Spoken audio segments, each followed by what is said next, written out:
Welcome to The Worthy House, where we offer reality-focused writings on a variety of topics, but often on history, politics, and in general on human flourishing in a post-liberal future. I'm Charles, the maximum leader of The Worthy House. Today we are reviewing Hired, Undercover in Low-Wage Britain by James Bloodworth. James Bloodworth, an English sometime Trotskyite, has written a book which combines the television series Undercover Boss and George Orwell's Down and Out in Paris and London. He took jobs in a variety of low-wage, low-security occupations to get first-hand knowledge about what it is like today to be a member of the largely invisible British working class. Bloodworth's resulting argument is that a pernicious marriage of portions of the political left and right has destroyed the dignity of the British working class, with fatal consequences for that class and deleterious consequences for all of society. Hired is a powerful book that has key implications for possible political realignment. This is not a typical disposable political book, where the author ends with a list of solutions he knows everyone will ignore. It is more a book of political philosophy, written from a worm's eye view, because its frame is to ask in what manner and to what ends we should be governed. Bloodworth focuses on one overarching goal, which is the key theme of the book: how we can restore the lost dignity of the working man. Not dignity in the modern left sense, meaning forced universal obeisance to whatever perversion is the flavor of the day, but actual dignity, the dignity of men and women, but especially men, being able to find and maintain meaning in their lives through their work. In 2016, Bloodworth started his job hopping in Rugeley, a small town in the English Midlands, very close to Stafford, where I have a cousin and have spent some time. From a distance, Rugeley appears fortunate. After years of decline following closure of the local coal mines, exacerbated by the 2008 financial crisis, in 2011 Amazon opened a giant fulfillment center on the edge of town. These are the backbone of Amazon's business. Huge warehouses where around 1,000 people work, picking items from shelves, assembling them in bins, and shipping them to eager consumers. Such centers are embodiments of Taylorism, with every action monitored and measured to the end of enriching Jeff Bezos and other shareholders of the company. Amazon was supposed to be Rugeley's savior, helping the town regain prosperity and, as a result, dignity, but it hasn't worked out that way. This could have been predicted, given that, as always with Amazon, the town had to beg Amazon to locate there and offer financial incentives that collectively came out of the town people's pockets. That bargain might make theoretical sense, perhaps, if the result was good jobs for townspeople. But again, as always with Amazon, for the most part, townspeople don't work there, or don't any longer, after trying it. Most of the Amazon workers are from Romania and other Eastern European countries, many bussed in by Amazon from cities like Birmingham. The locals, in Bloodworth's telling, feel that these migrants, mostly temporary residents of Britain, take their jobs, but it seems more that locals aren't interested, for the most part, in working under the conditions Amazon offers, unless they are desperate. The standard neoliberal and free market conservative response is that if the townspeople won't take the jobs, their poverty and lack of dignity is their fault and their problem. Bloodworth's evisceration of Amazon, for which the book achieved a measure of fame, is meant to show why this is the wrong response. This universal groveling by those in authority to obtain Amazon warehouses is a complex phenomenon that deserves further analysis. It has come to public attention recently in the shadow play of humiliation that Amazon enacted around the United States, when it made the leaders of scores of American cities sit, stay, and roll in order to have a chance at getting treats, in the form not of biscuits, but of having Amazon's new second headquarters placed in their cities. Surprising nobody who was adequately cynical, it was all a lie, and the 50,000 promised jobs were instead, as the plan probably was all along, split among America's two major centers of business and political power, New York and Washington. This was ideal for Amazon. It further enmeshed the company with America's real rulers, the lords of finance and the administrative state. Why would they have made any other choice? However, that widely followed farce was actually different than, and not as offensive as, the events in Rugeley, which are smaller scale and less public, but have been played out thousands of times around the world. In short, poor localities, generally those with a workforce with few options, are made to pay Amazon for the privilege of being offered Amazon jobs at warehouses. They do not realize, or refuse to see in their desperation, that Amazon is like Dame Gothel in the story of Rapunzel, extorting payment from city fathers desperate to help their people, all the while intending to destroy what they love. And what is the not-so-hidden knife?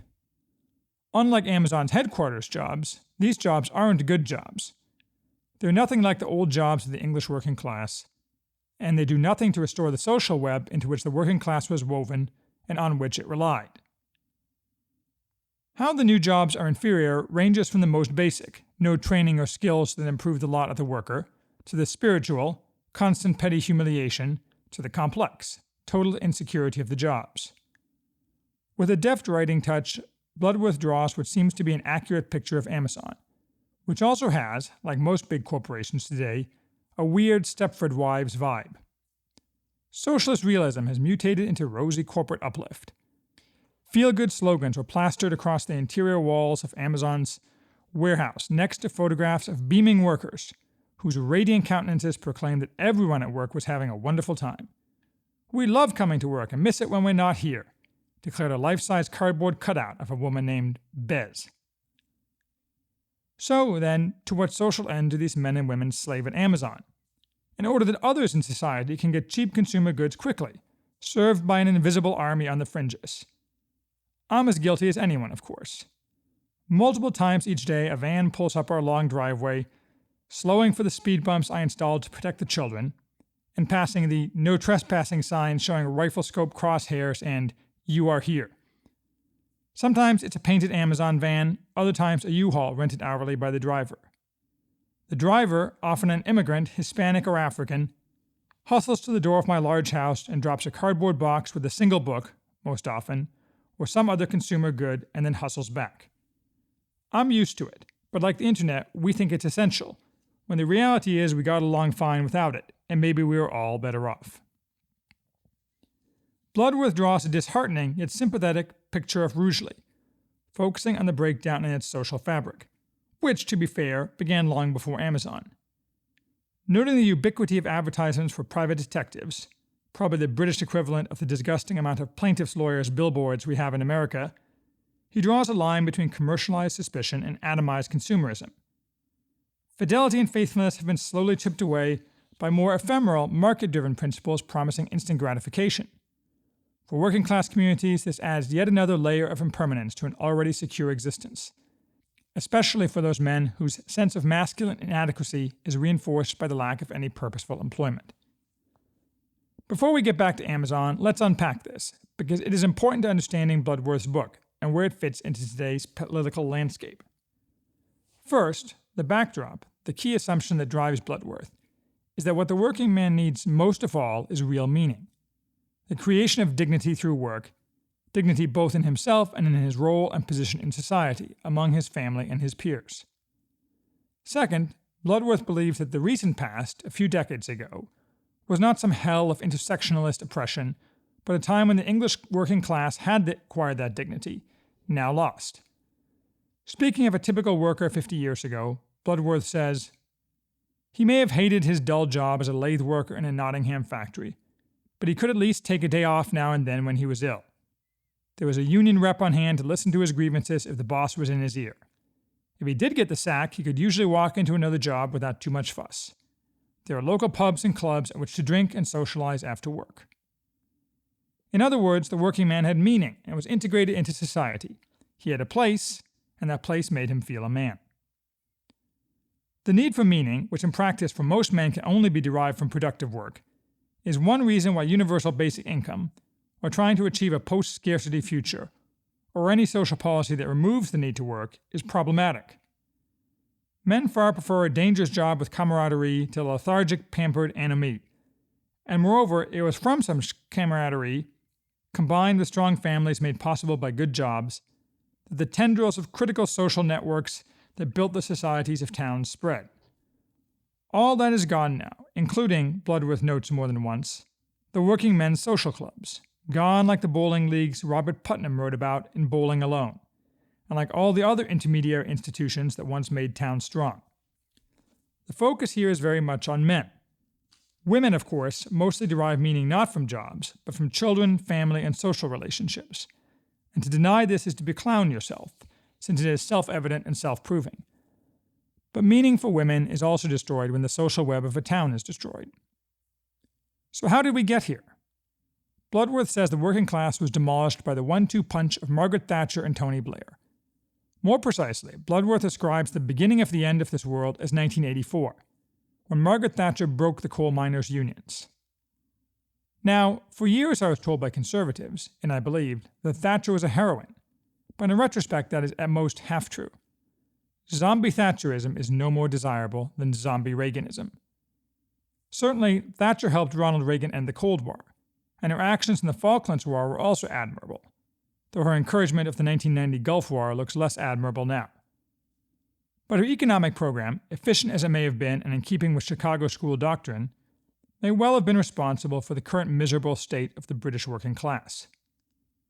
The stock conservative, or neoconservative neoliberal response is to say, but the coal miners were dinosaurs, holding the country hostage.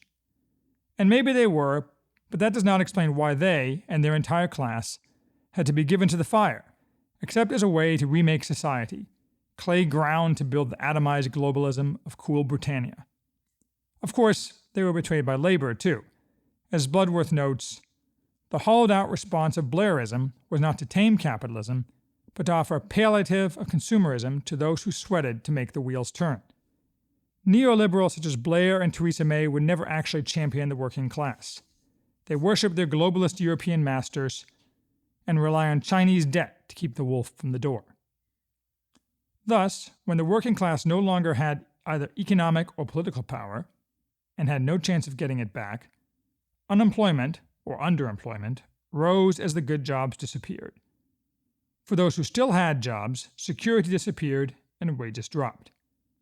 This destroyed the dignity of the working men directly affected, with resulting effects far beyond, to their families, to the tradesmen, and to entire towns and regions. Snap one thread, and the whole web breaks. The Tony Blair solution of consumerism is the very heart of the matter. Consumerism, not religion, is today the opiate of all the people, dulling them at the same time they are bombarded with propaganda about how very free they now are.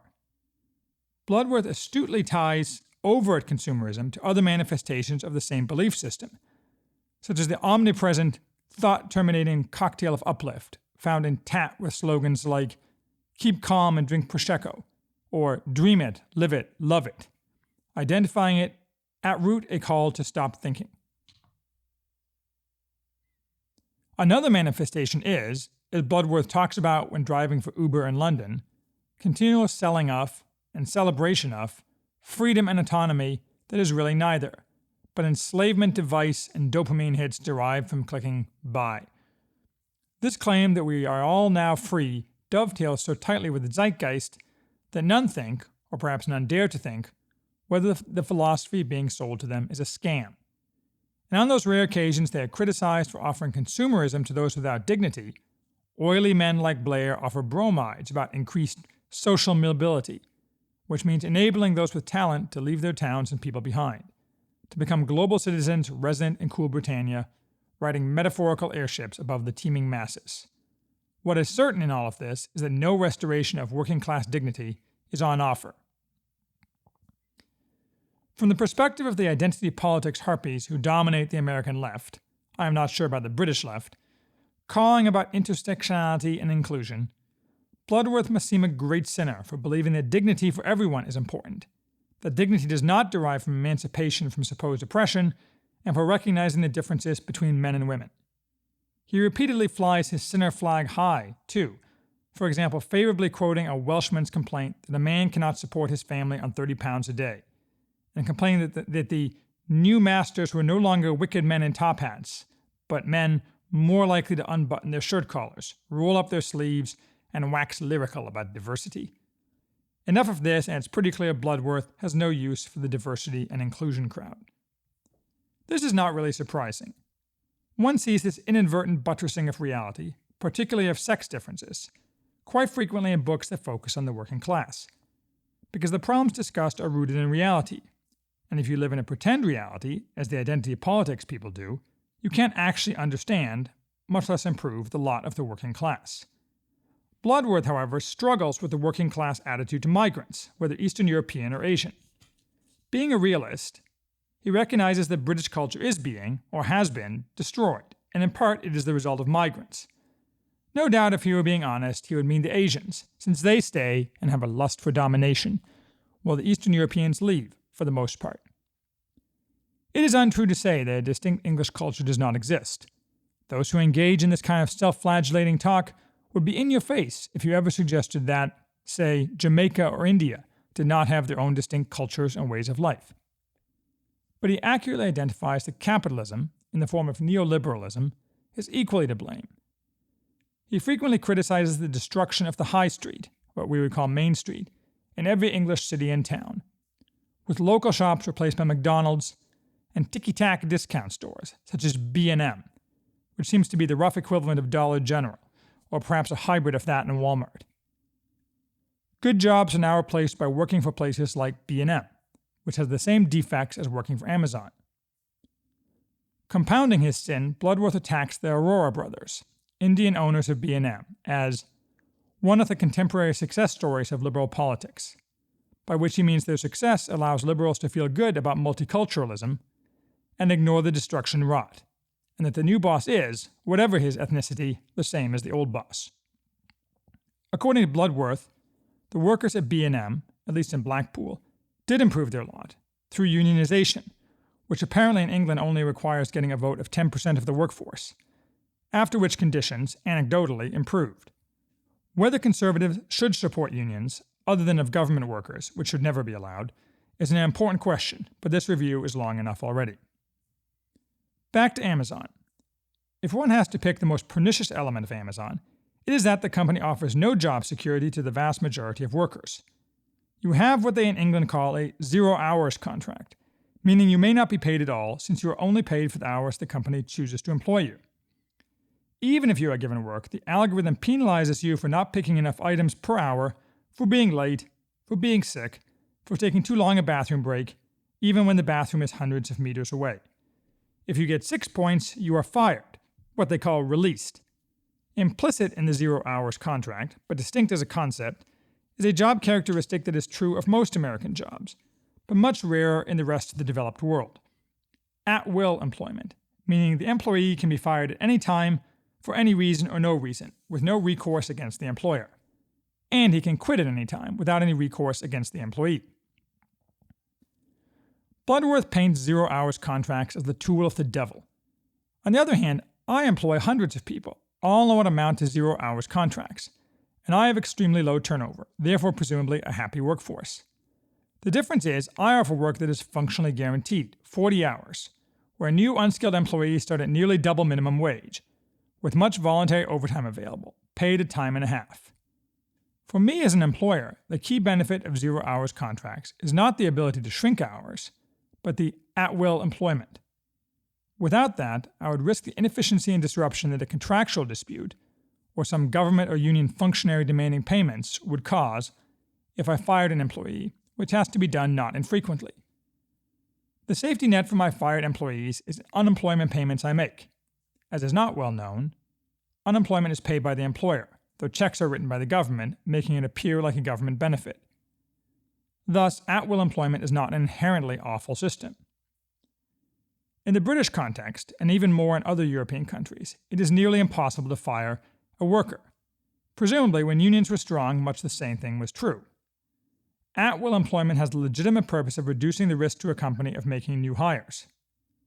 True, when workers become viewed as commodities, it can have malign effects. For example, according to Bloodworth, Amazon holds out the possibility of a permanent job, a blue badge, as a manipulative carrot, but rarely or never delivers. I'd like to say that much of the responsibility is on employers to behave decently, but they can't be relied on, and especially not now, because social degradation affects all levels of society, and the old ideal of a social compact among employers and the employed doesn't get much traction anymore. Perhaps the answer is some kind of probationary status, at will for a time before the worker receives some additional security, Maybe not guaranteed employment, but a guaranteed severance payments, perhaps. So that's Amazon. Bloodworth also took a job in Blackpool, a resort town on the Irish Sea, in the northwest of England. As with all such resort towns, it has declined far from its glory days, as British tourists now choose cheap flights to Ibiza, just as New Yorkers no longer spend their weekends on the Jersey Shore. Poverty is ubiquitous, even if a thin layer of glitz remains near the beach. But the job that Bloodworth took was not tied to tourism. It's one that's needed everywhere now, in these days of atomized families. Namely, caregiver to the homebound elderly, working for a company called CareWatch. Unlike Amazon, Bloodworth found the company, and the permanent management, to be sympathetic to both workers and the cared for. Structurally, though, such companies compete to earn contracts from municipalities. Lowest bidder wins.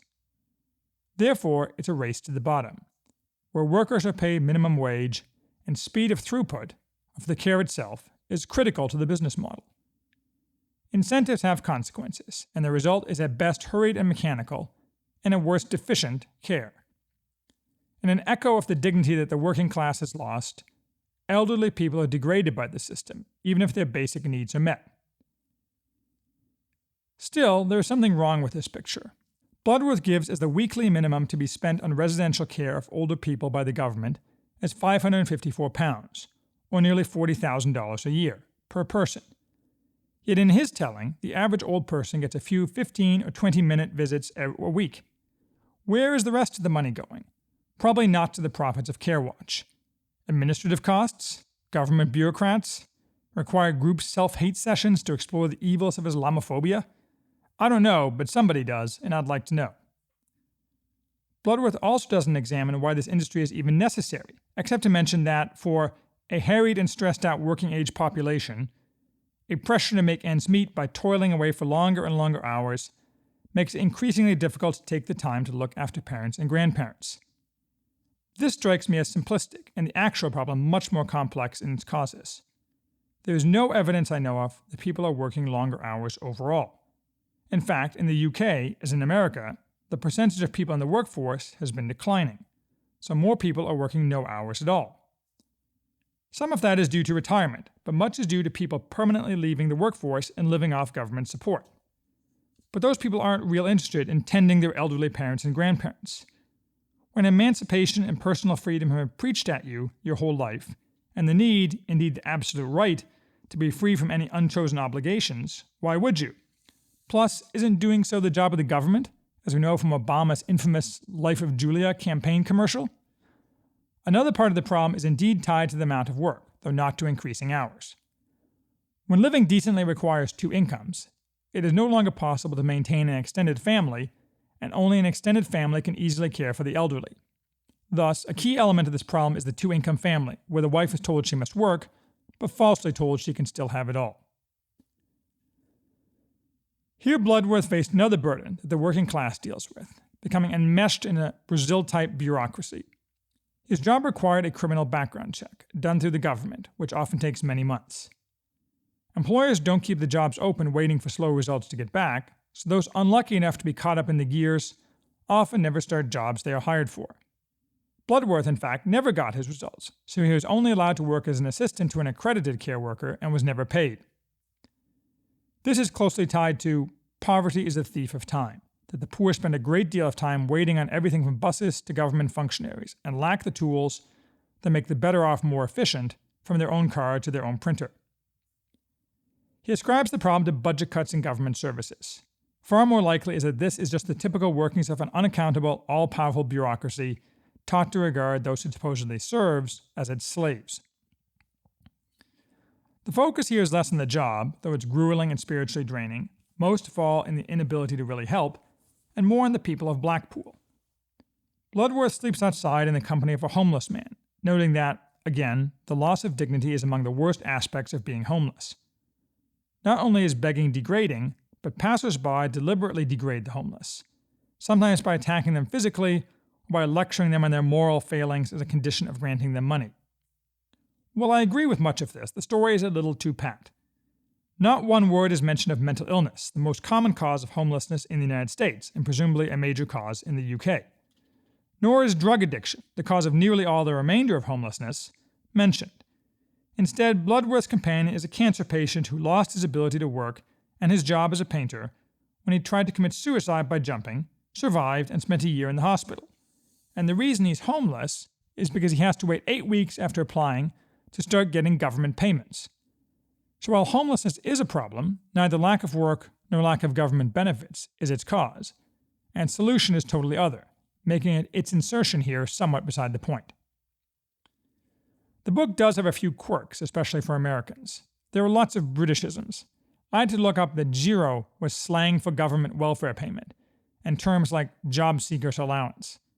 And I still don't know what the man selling rock was selling, especially because there is mention of rock shops, though I don't think it's what Americans call rock.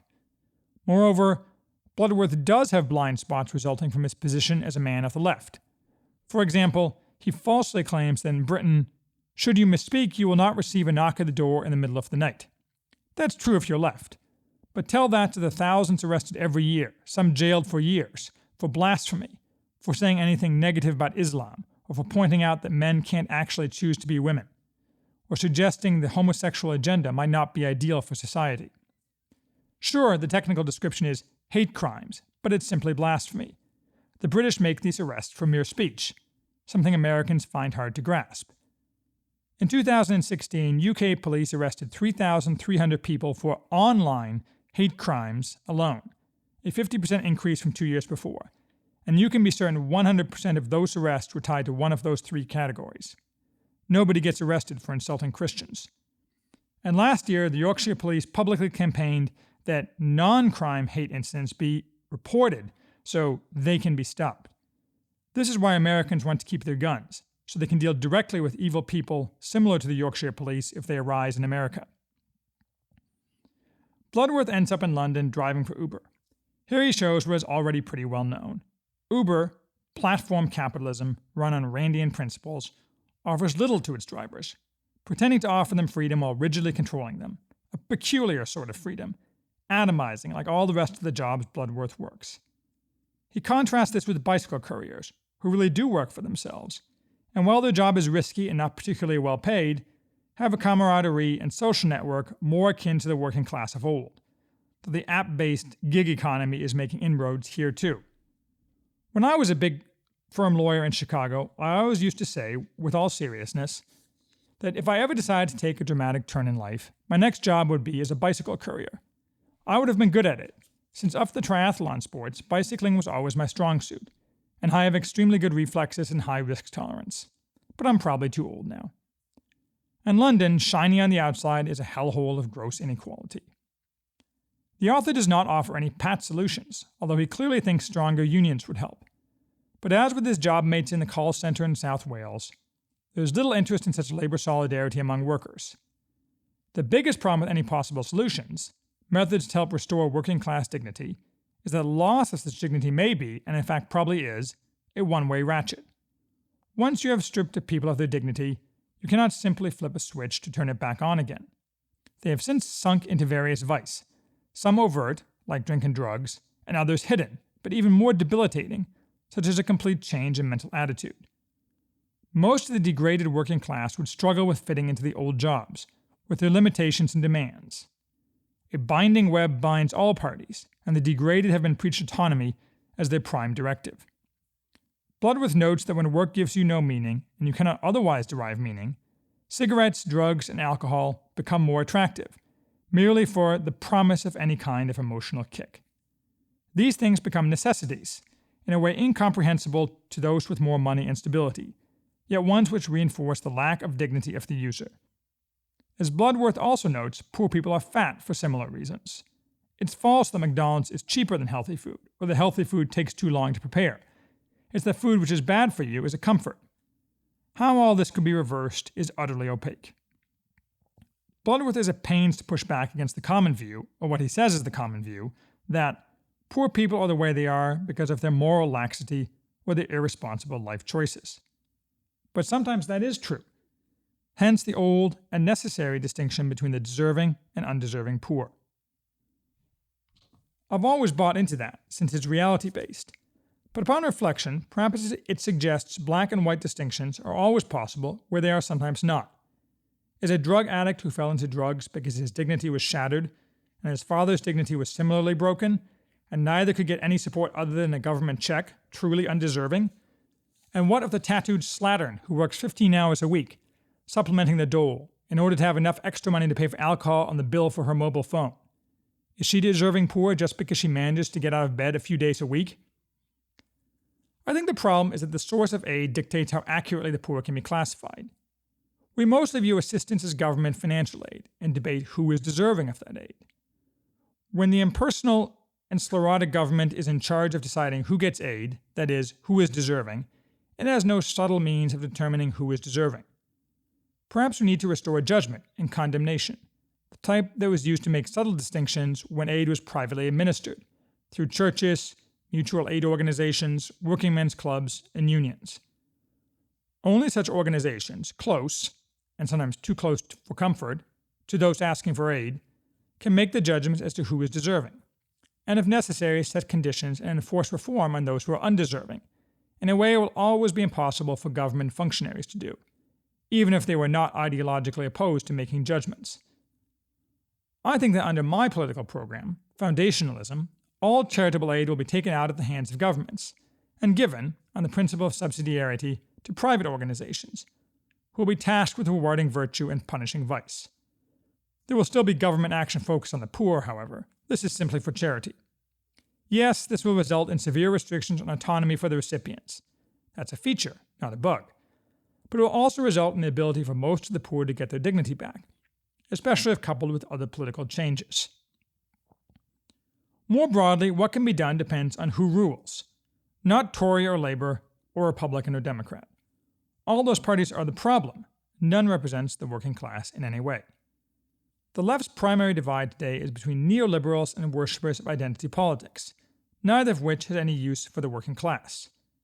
Bloodworth, in his epilogue, basically comes out in favor of the traditional left in opposition to so-called progressive thought.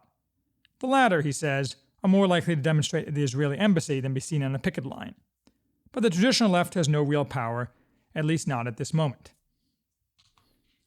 The right, at a minimum the American right, has a growing percentage of those interested in the working class.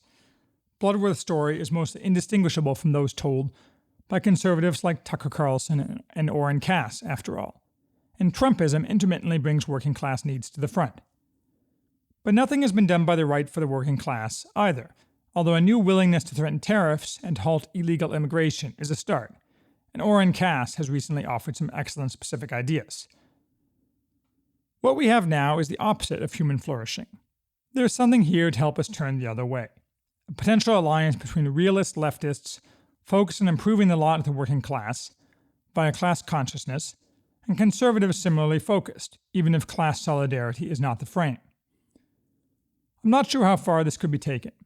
Pretty far, I think, if the working class can be made to see that the identity politics left and the Mitt Romney right are equally its enemies.